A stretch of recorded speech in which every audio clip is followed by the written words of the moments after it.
So as I was already introduced, I am Juarez Michelotti. I am the graduate student researcher, and my advisors were Dr. Anna Levi and Masters Jim Barbarak, and on my committee I had Dr. Andrew Seidel and Dr. Brett Rier.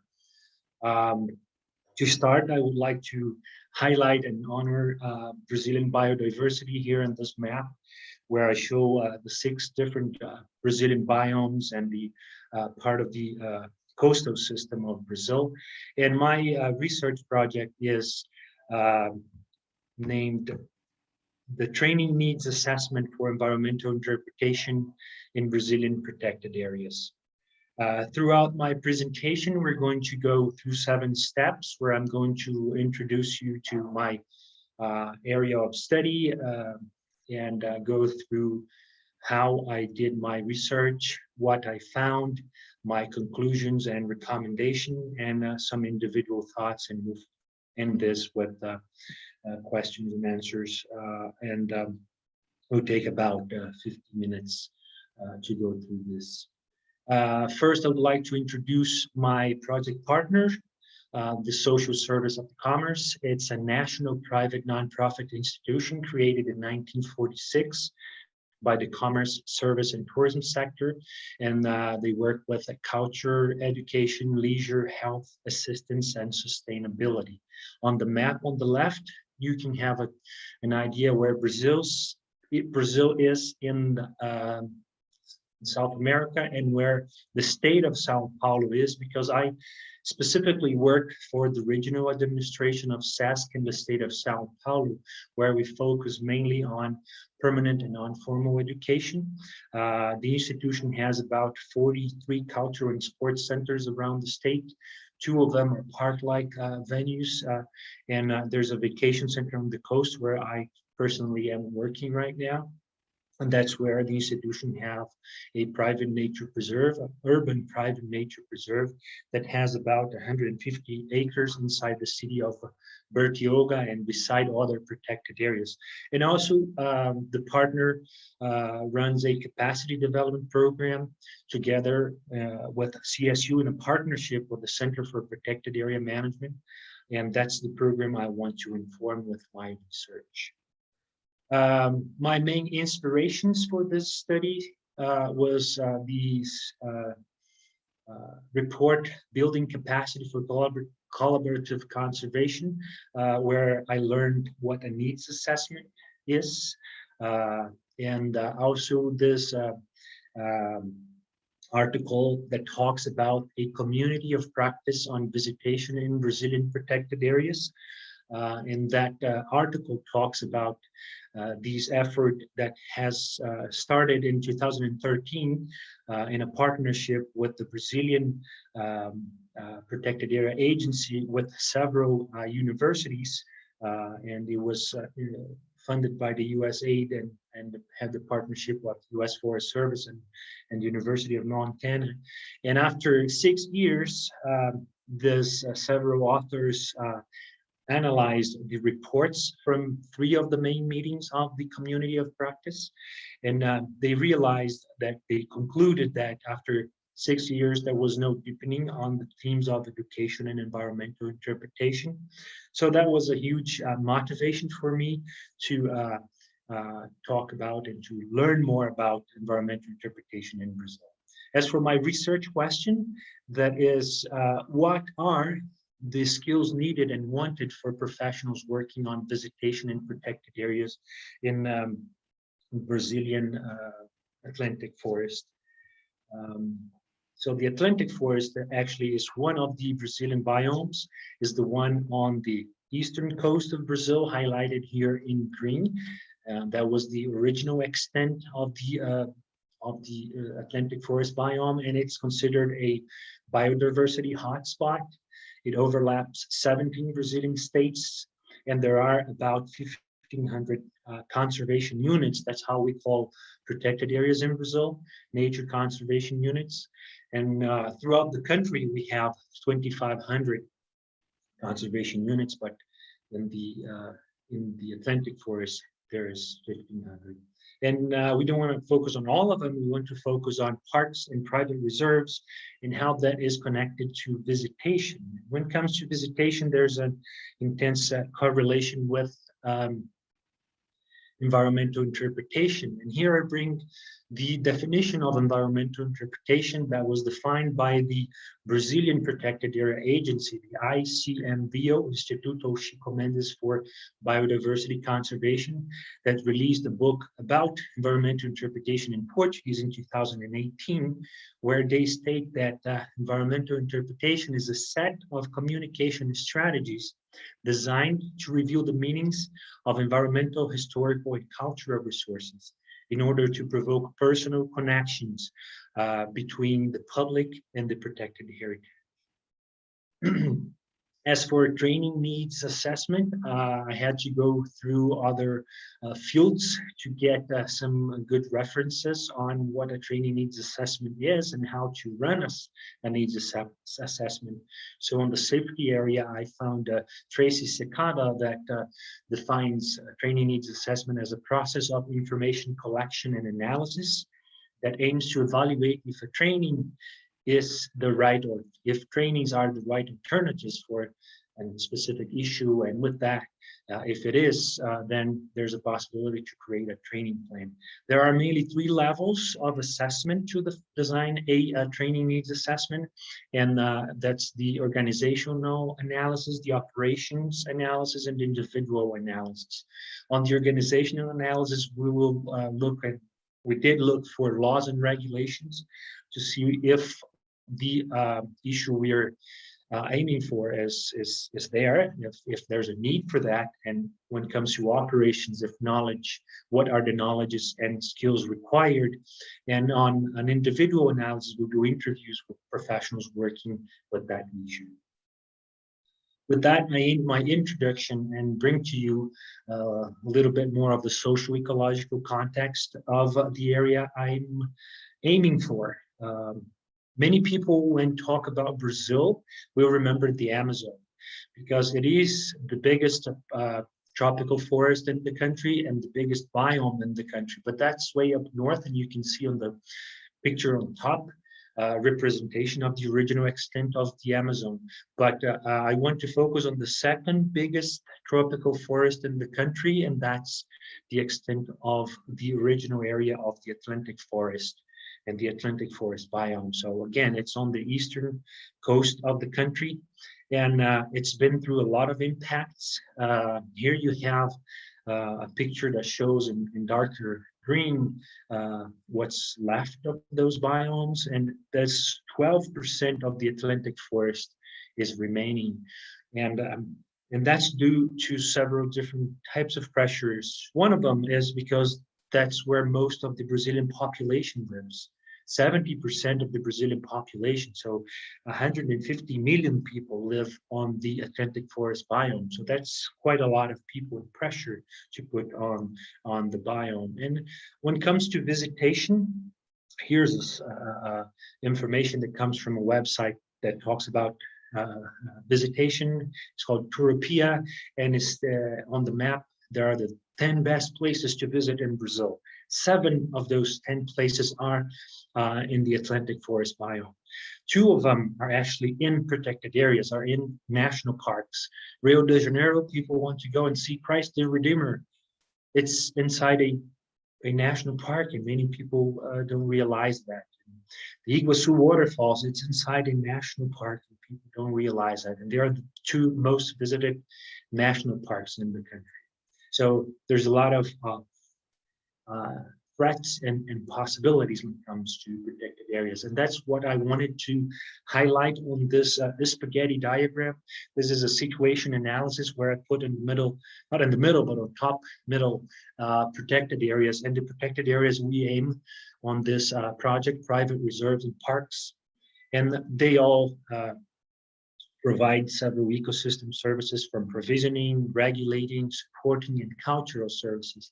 And we'll focus mainly on cultural services once it's related to recreation, education. I mean, it's related deeply with visitation. It's important to highlight, though, the relation between, and we go up to the top again, parks and local communities. And that's not something that it is exclusive for Brazil. It happens in several countries. When a park is created, many local communities are displaced and they run into land tenure issues and several times to social exclusion. And here, there might be a different route to go to. And that's when we're able to empower those local communities, because they are the ones who have the most sense of belonging. They've been living in that area. They know the resources. They have a lot of knowledge from that area, popular knowledge. Uh, uh, they might even have scientific knowledge. So there's a lot that they can contribute, and that can make a difference on their, even on their livelihoods, instead of going for a social exclusion route. And they can get involved into visitation. Visitation that has its impacts when there is a lot of visitation, when there's too much, and it has its impacts when there's a low number of visitors in our national parks, on our reserves. We need to find that manageable threshold where the ecological, social, and economic impacts are in a way that people are really benefiting from that, and we're not causing too much damage. People can benefit when it comes to health and well-being, and that can get more people supporting conservation and protected areas in many different ways. Here I put volunteer support, but there's many other ways. And the impacts on jobs and on economy can lead to different kinds of services that, on a perfect world, they all will feed back the government, that will feed back the protected areas with staff and budgets according to laws and regulations. This is a small picture of a bigger system. It is multi-scale. There is more opportunities and more threats. There are several feedback loops. Some loops are balancing, some loops are reinforcing. There are time lag effects in many of these relations, but this is a small picture of a bigger system. And again, we'll focus on visitation. For my methodology, I ran an extensive literature review. I read books, articles, reports from several different institutions in Portuguese, in Spanish, in English, from the IUCN, from CSU, from the National Association of Interpretation. Learned a lot. And also I wrote my questionnaires, first in English, then I piloted in English, translated it to Portuguese, piloted them in Portuguese, and then ran it through the IRB to make sure I was following a ethical route on my research. And then after that, I went after authorizations for the individuals to participate in my research. I had two main groups that I wanted to focus and talk to. One of them were local guides. And for local guides, pretty much, most of them are autonomous. So you go to them and ask if they are interested, and if they want to participate, that's the research we're going to do. And so it was not too much of an issue. But when it comes for protected area managers, and we wanted to have different levels represented in our research. So when you go to private protected areas, it's not also too complicated, as the owners will allow you or not to do the research, and normally they are the ones being interviewed. But when it comes to city, state, and federal protected areas, you have to ask for authorizations for the institutions. And so I had to go through processes of asking for authorization, going through committees, presenting the research. And unfortunately, I wasn't able to get the authorization to do interviews in federal protected areas. Once to do a research on a national park, you need to have a relation, or research needs to be related to a Brazilian university, and that's not the case. I'm a CSU student. I don't have a specific link with a Brazilian university. Yes, I have a local partner, but that wasn't enough. It needs to be a university. So I had to replan and reorganize my research. But still, I ran my project doing interviews online using Google Meet. I recorded the audios from the interviews, and then I was able to do the transcription of the audios using this Brazilian platform called Reshape, and then I used Deduce, another online platform, to do coding and analysis, and then to run my qualitative analysis. A little timeline of interpretation, and here I adapted it from a timeline from that ICMBio book. But most of the references, if not all of them, will talk about Freeman Tilden and his landmark book, Interpreting Our Heritage. As Freeman Tilden is called in several of them as the father of interpretation, and his principles, his concept, his book is called as the Bible of Interpretation. That's not different here in Brazil. People refer to Freeman Tilden, and unfortunately there isn't a book translated to Portuguese. There is a Spanish version, but in Brazil there isn't a book. On the Brazilian route, I went after the laws and regulation to see where interpretation appeared. And the first time it appeared was in the National Parks Regulation 1979, talking about interpretation activities, interpretation plans. In 1994, in the guidelines for the National Ecotourism Policy, environmental interpretation appears in the concept of ecotourism. So that was very interesting to see it stated there. In 2000, it was released the Brazilian Protected Area System by a specific law, and environmental interpretation is stated in one of the objectives of the Brazilian Protected Area System.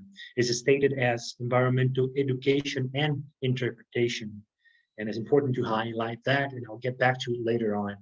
Also, it appears in the same law on the definition of the national parks, where again, the same language appears with environmental education and interpretation activities. And that also we can see reflected on several protected area state regulations, the same language, environmental education and interpretation. We did a research out of the 17 states that overlap the Atlantic Forest, 11 have the same language stated on their state protected area regulations.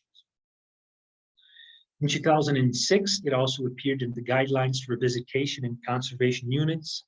And 2007 is not really totally related to environmental interpretation, but it is important to highlight that the Brazilian Protected Area Agency was created, ICMBio, ICM, that is Instituto Chico Mendes for Biodiversity Conservation. So, and ICMBio in 2012, in a partnership with the US Forest Service, held the first environmental interpretation course. It was signage and environmental interpretation. So it was a landmark for the federal level of protected areas. And then in 2016, they created a core interpretation team. CSU is a part of this project through the Center for Protected Area Management and through and also other institutions like the National Association for Interpretation. The idea was to create this core environmental interpretation team, and they would spread the knowledge to other parts of the country, other colleagues, other people involved with the federal protected areas. Idea of training the trainers and then spread the knowledge around.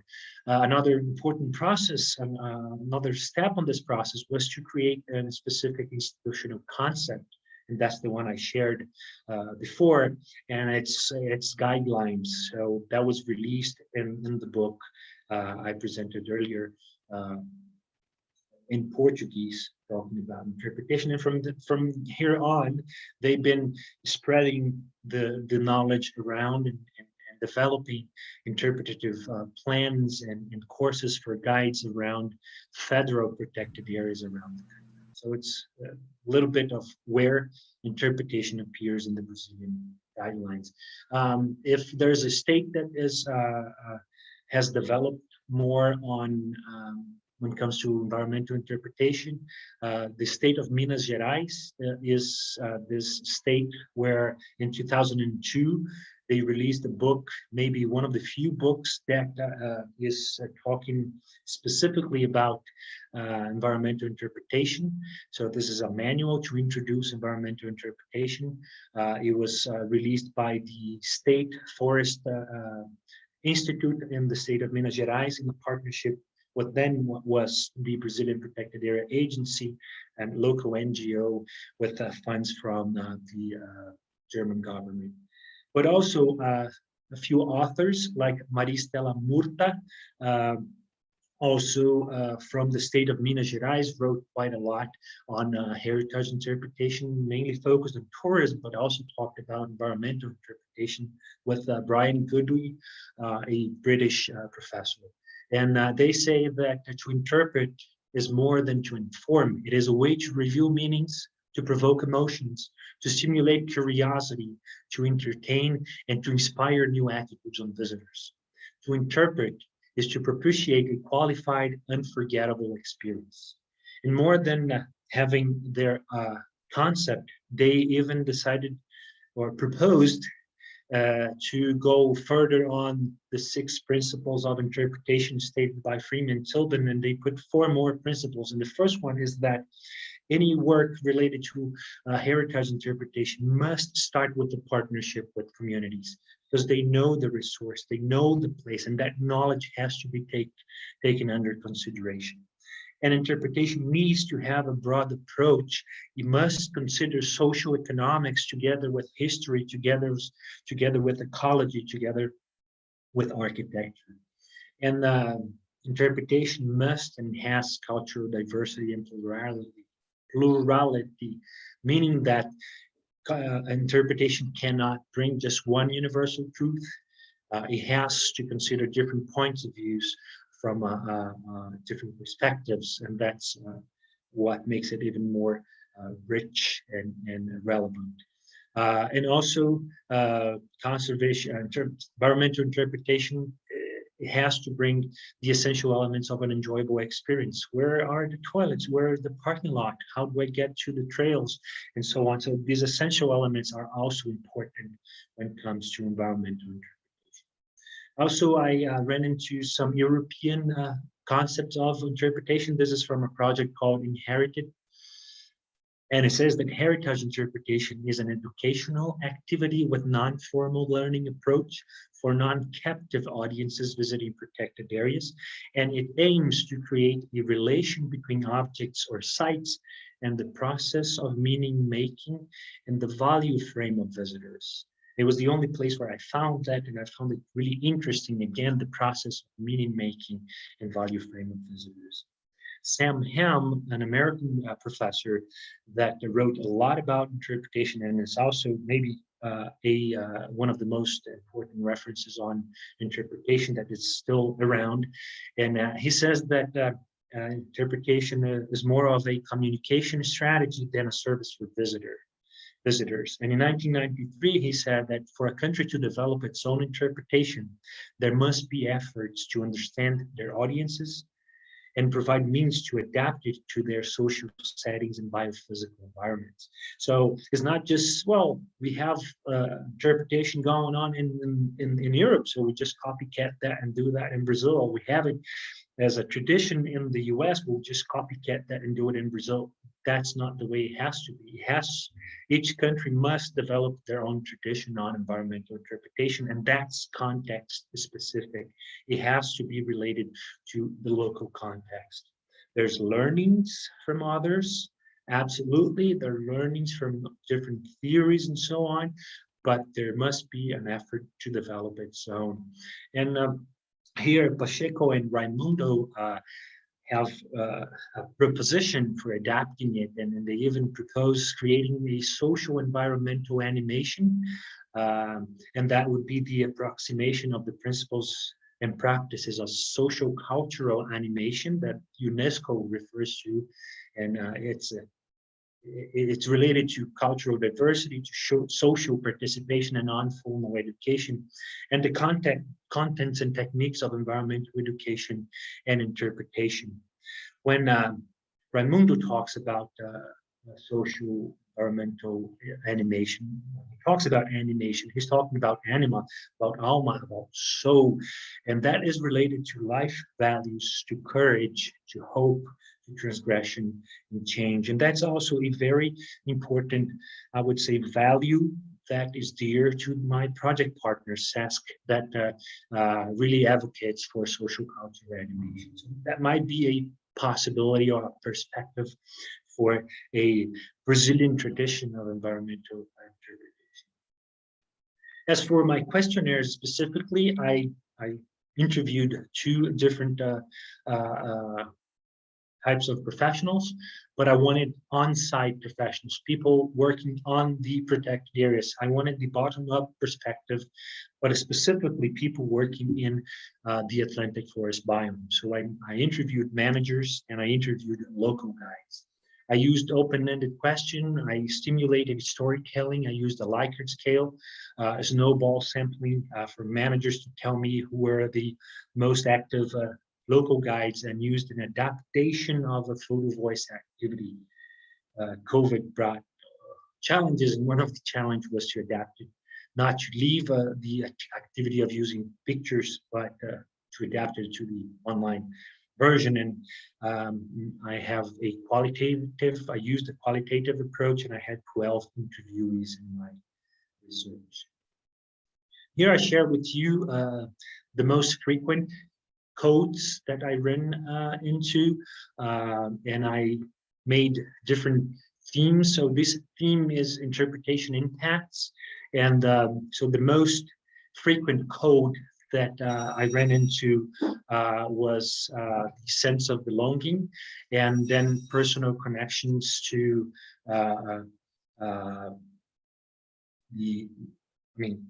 personal connections, and the need to know the audiences, and people using comparisons, and empirical learning, learning from others, learning from the day-by-day activities, the exchange of experience with other professionals, together with natural resources and use of senses. Bird watching appeared several times, as well as signage to structure autonomous visitation. So from my most frequent codes, and that's in a code book that I'll present on my report, I can see the different types of interpretation presented as as personal interpretation, where there's someone guiding and facilitating activities that will impact sense of belonging, that will present the resources, that will stimulate the use of senses, as well as when talking about signage and autonomous visitation, we're talking about non-personal interpretation. But I see also, when we're talking about the need to know the audience and the need to know the resource, I see here represented the National Park Service, the U.S. National Park Service equation for interpretation. And here is interesting to see that it's not just a linear equation, it's like a scale. It needs balance between knowledge of the resource, knowledge of the audience, and appropriate techniques, and that will result in interpretative opportunities. It's a scale, it needs balance. It will depend on how well you are able to understand your audience and how well you know your resource. So I was able to see that represented. So I saw theory represented on the discourse of my interviewees. As I noticed that several people used interpretation, environmental education, and awareness as meaning the same thing, I created a theme specifically to count those words. And yes, you see that there are 26 times where the code interpretation appeared, but that's also due to one interviewee who did 2 environmental interpretation courses, and that interviewee 15 times knew that she was talking about environmental interpretation. But as for the others, I noticed that there's this confusion of environmental interpretation, environmental education, and awareness, as if they were the same. So here I use a reference from the National Policy for Environmental Education in order to bring you the concept that says that environmental education refers to the process through which the individual and the community build social values, and so on. And I'll bring again the concept of environmental interpretation, that is a set of communication strategies designed to reveal the meanings. Let's stay to this first few words, and specifically, let's stick to these two highlighted words, as environmental interpretation is more related to a process, and environmental interpretation is more related to a strategy. So there is a huge difference between environmental education and environmental interpretation that needs to be addressed, because people make confusion. That confusion also is highlighted and made possible once it appears several times in the Brazilian regulation, environmental education and interpretation, and that kind of gives the idea that it's the same thing, but it's not. So there's a lot of roads to walk through in order to make that confusion disappear. Specifically, when I went to my questionnaires, I asked and I wanted our interview to storytell about the most interesting non-academic courses that they've been through related to protected areas, and environmental education appeared as the most common, and bird watching, funding for protected areas, management plans, conflicts between communities in protected areas, agroecology, and interpretation. Again, one interviewee stated that have participated in interpretation courses. For the institutions that work with those non-academic courses related to a protected area, our project partner SASCs, one of them, appeared more than once. State protected area agencies like Fundação Florestal and the state protected areas of the state Forest Institute of the state of Minas Gerais, as well as the National Learning Service for the Commerce, NGOs like SOS Mata Atlântica and Fundação Grupo Boticário, as well as a private nature reserve and an agency focused on bird watching. Out of those institutions, two of them specifically had courses related to environmental interpretation. SAS in 2019, and then Fundação Grupo Boticário used to have a protected area management and an environmental interpretation course until 2008, but they don't run that anymore. More than one interviewee highlighted that there's kind of not too many courses related to protected areas. So one great resource of information and learning is participating in congresses and seminars. And then we asked the interviewees what they thought would be the stories visitors would tell about participating in activities in protected areas. And the first thing they said is that they will talk about the importance of nature conservation. And that's very much their willingness, saw their willingness of, we make activities for that, and they take that, they understand that, and they will talk about that. But they also said about that visitors will talk about the beauty of the forest and the scenarios, the beauty of the natural resources. They will also talk about cultural resources, the history of the protected area, the stories of local people, and even more if they are told by different audiences, by different people. And also that personal connections, that people feel part of nature, that they feel that when they are in touch with nature, they are recycling energy, they're getting their feelings and their emotions touched. And even adrenaline, not from jumping out of a cliff on a rope, but even adrenaline from seeing and interacting with beautiful scenarios. That will definitely make good memories and shared affection for visitors and review meetings. When it comes to the Brazilian definition or concept of environmental interpretation, we showed interviewees the concept and used the Likert scale with 5 points. And these 5 points were strongly agree, neither agree or disagree, and strongly disagree. And we had affirmations, and they answered according to their perceptions. So on the first affirmation, I have seen this concept before. Most of our interviewees agreed that they've seen that before. 7 out of 12 agreed that they've seen that concept before. 2 of them strongly agreed that yes, they've seen that before, but a few of them said no, they disagree.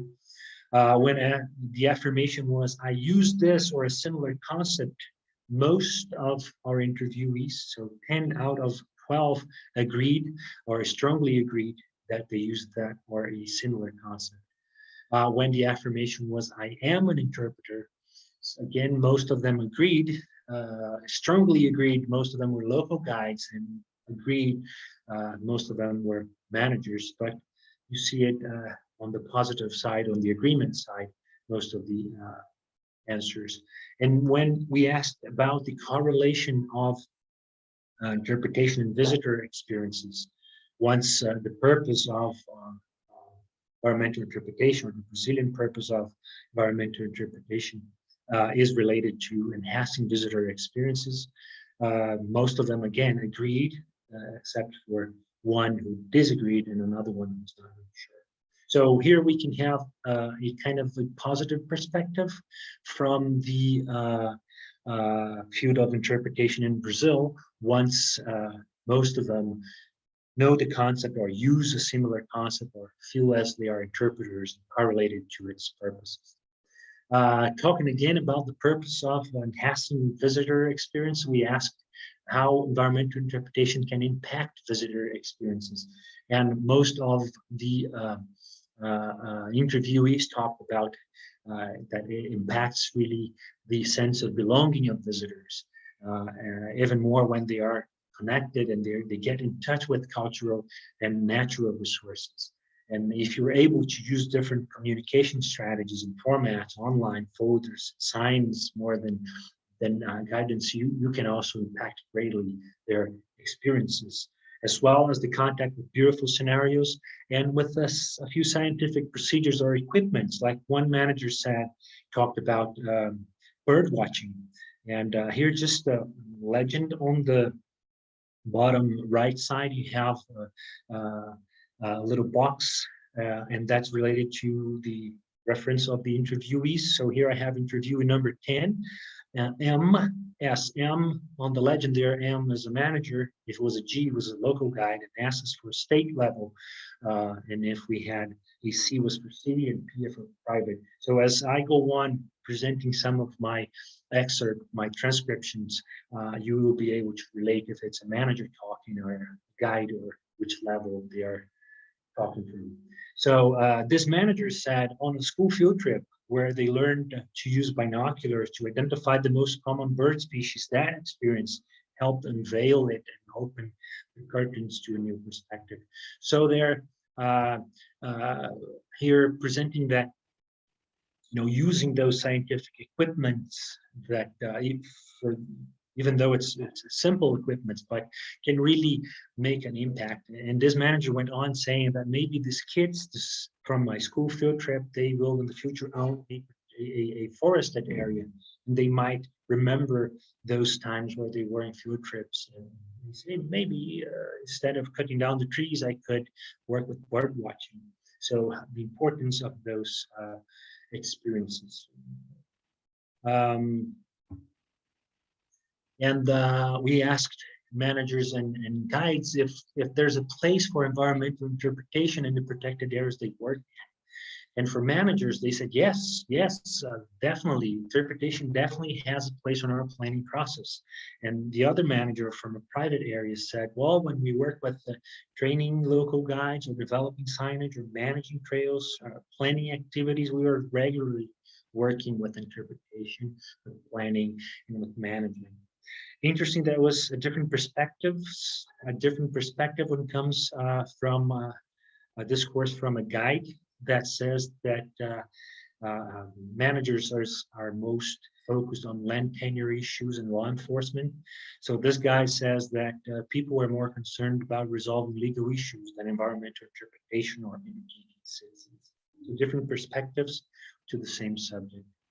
When we asked managers about the most active interpreters in their area, it was interesting to realize that for small protected areas, private protected areas and small city areas, managers assume the role of guides. And this private protected area managers say, sometimes I have to help. Sometimes I have help from monitors, but most of the time I do it on my own. And the other said, we're short on staff, so we work with the permanent personnel we have. That was this manager and his wife. But as for bigger protected area, mostly the state protected areas and a few city protected areas, managers do not take that role. They might have a few permanent employees. They might have a few service providers hired to do that task, but they mostly will count on autonomous monitors that are certified, trained, and authorized to work guiding visitors in protected areas. And it was interesting to run into how many different denominations or titles there are for on-site professionals guiding activities or conducting activities in protected areas. From our interviews, we ran into tourism guides, ecotourism guides, monitors, ecotourism monitors, and so on. But interesting that there's no reference to interpretation, to interpreters, to interpretative activities. Different from what we see in the US, where you have thousands of professionals hired in the National Park Service as interpreters and many other agencies. You have that also in Europe, people that are professional interpreters. Even in Latin America, you might have guías interpretativos de naturaleza and many other titles that refer to interpretation as their role, as their title. That's we haven't seen that in our interviews. We saw a few references on literature, on a few articles, but that's not common at all. And more than not having any reference to interpretation and people not maybe relating to interpretation is the myriad of titles and denominations for people conducting activities in protected areas. That might be an issue when it comes to not valuing those professionals. They have several names. What are you talking about? So maybe that's a thing to consider. And then we went straightforward in the question and asked, is it important to have environmental interpretation courses and trainings? And then guides and managers said, yes, it is fundamental. I think it's super important. So 11 out of 12 interviewees said that it is important. One of them, not that this one that did not agree, maybe didn't say it wasn't important, just highlighted the importance of peer learning, learning with other most experienced professionals, more than just having a course on or training on environmental interpretation, but learning with more experienced guides is also hugely important. And then we asked what a good course on environmental interpretation must have. And several of them highlighted the importance of the context of local stories, of local history, of local characters, and information that can be used as a learning and teaching resource, popular knowledge together with scientific knowledge, and that a good course should be able to generate opportunities for influencing locals' livelihood. The interaction between specialists and local people. This guide says the view of specialists is important and necessary, but also contributions from those who live and work in the territory where the course taking place makes a huge difference. And they went on saying that there's a need to put theory and practice together. This one guide said it must have 50% of theory and 50% of practice. It has to be 50-50. Otherwise, people will get tired or will not really understand what they're doing. This manager said the backbone of setting a good course is to have both theory and practice. As this other guide said, it must be interactive. That's what really makes a difference on a training process. And also they talked about the importance of time to process information for feedback. So maybe there should be a time for 15 or 20 minutes time for the end of the activity to make a roundtable or a conversation circle for people to express what they have learned and share their thoughts and doubts.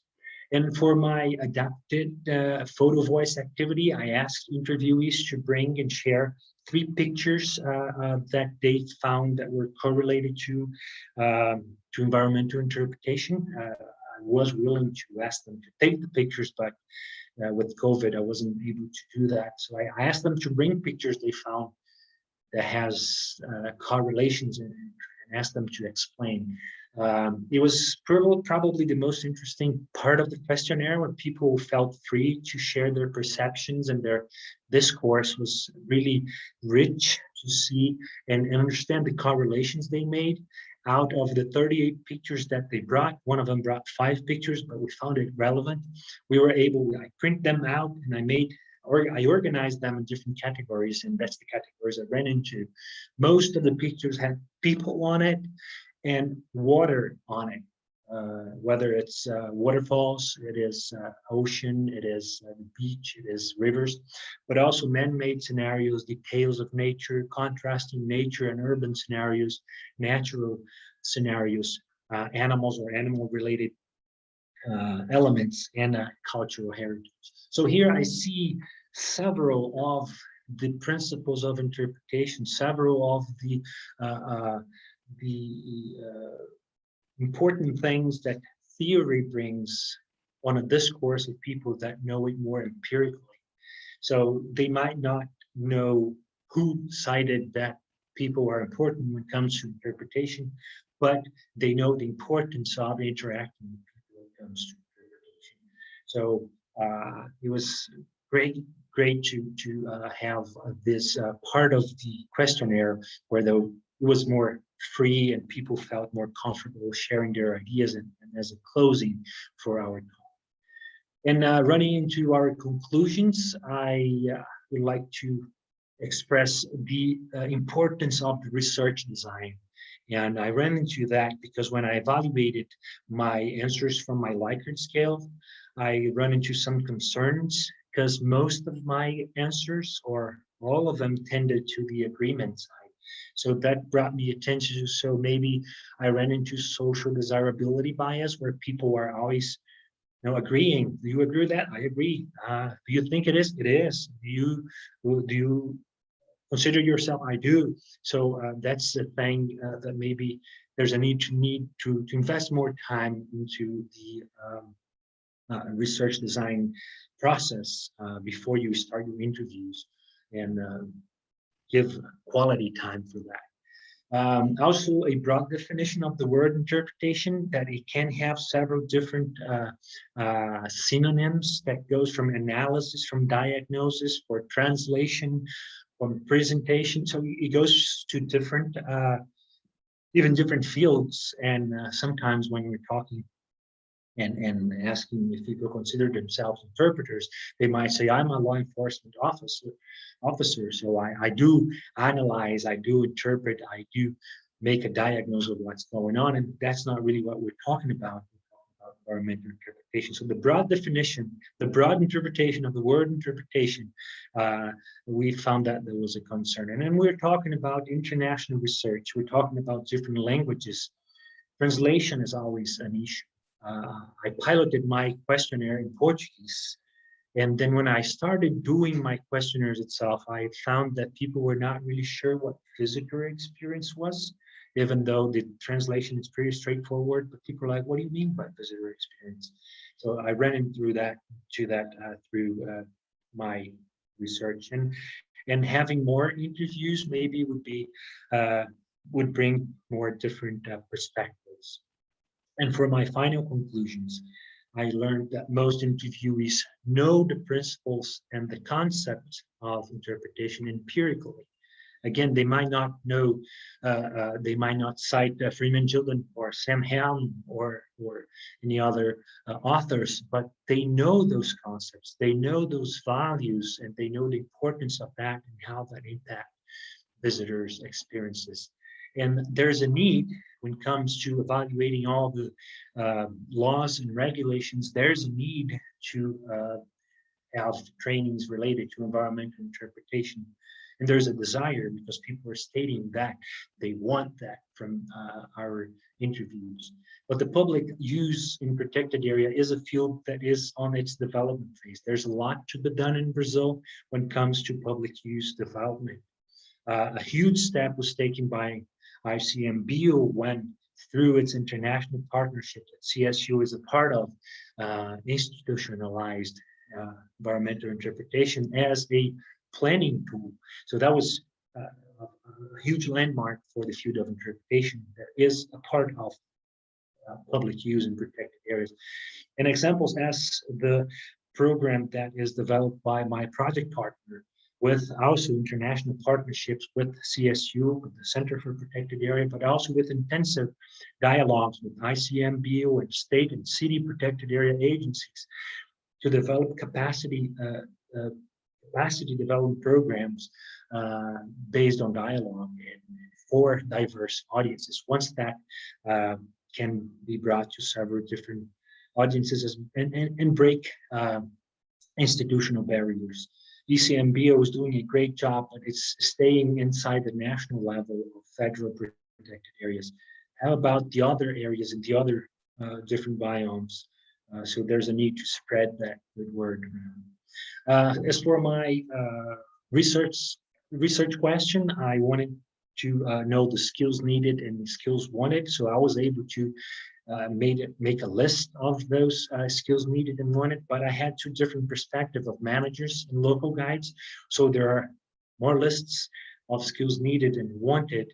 And then through literature review, I realized that not just skills are important to be identified, but also different knowledges and different attitudes. And actually, there are some references that call it competencies, and that's what the Global Register of Competencies for Protected Area Practitioners does, putting competency as an overlap of skills, attitude, and knowledge. That also is represented on this inherited project from Europe, and also it's used in Brazil through its Association for Adventure Tourism Agencies that has Brazilian norms, regulations of minimum competencies for people working with adventure tourism. So maybe a next step, a recommendation would be to create a competencies framework for environmental interpretation in Brazilian protected areas. And that would need to make a difference between the different levels of jobs and positions and titles, as does the National Association for Interpretation when they have a certification for guides, for hosts, for planners, for trainers, for managers, different levels and job positions will need different competencies. So, and to develop this process, there's a need for a holistic approach, for a lot of dialogue, and involve several different stakeholders. And with that, I close my research presentation, not without my individual reflections. And it's been 2 very intensive years to navigate through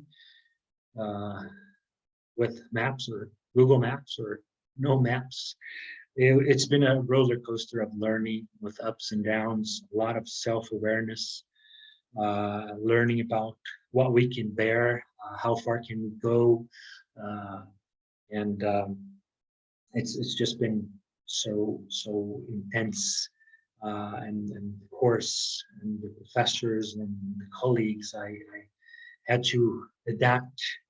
So I learned about adaptive management of planning, replanning, evaluating, replanning again. Several situations made us replan more and more and more.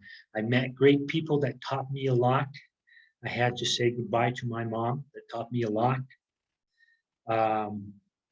We all learned a new word, or at least I did. I didn't know what a pandemic is and all that comes with that, and how to bear with that. We're still bearing with it. It's not easy.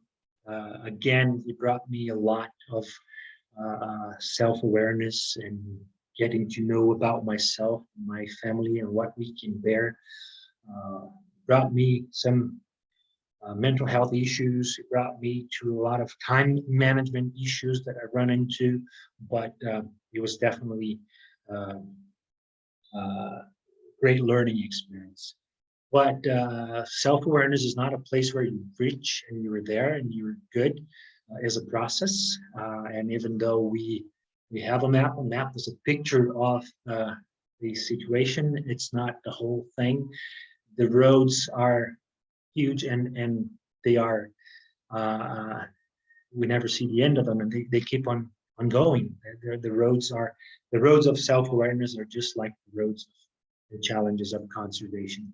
The roads will always, after the curve, there's more, and there's another curve, and after the curve, there's more.